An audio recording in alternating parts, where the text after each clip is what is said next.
Dipole minus Q and plus Q separated at distance of 2a। अगर इसका half करेंगे तो ये वैल्यू भी a आएगी, ये भी वैल्यू a आएगी। तो we have to calculate the electric field intensity at point P। If this angle is theta, this angle is also theta. This is called as alternate angle. This angle theta and this angle theta. It is called as corresponding angle. Got it? So now resolve the plus q value into two components. This value is e plus q cos theta and e plus q sin theta.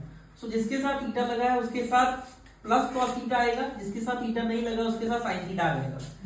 Okay. And similarly the e minus q value, it can also resolve into two components, minus q sin theta and minus q cos theta.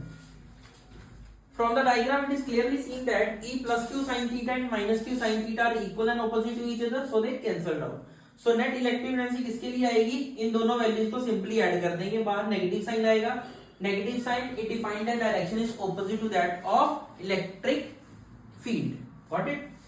So E plus q cos theta and minus q, E plus q की value E minus q के equal है, जिसके कारण क्या होगा कि दोनों values को माइनस क्यू की जगह भी प्लस क्यू ही लिख लेते हैं.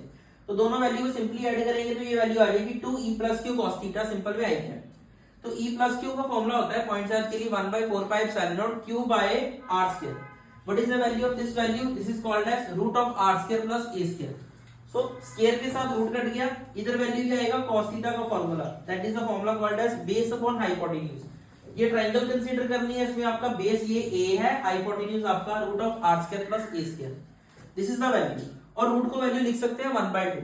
तो यहाँ पर वैल्यू स्क्वायर के साथ रूट कट गया, ये वैल्यू बच गई r square plus a square. ये वैल्यू है 1/2. बेस सेम पावर्स ऐड, तो 1 plus 1/2 that is the value called as 3/2. And charge into separation distance into I cap, this is called as P vector, it is called as electric dipole moment. So this is the derivation of equatorial line of electric field intensity.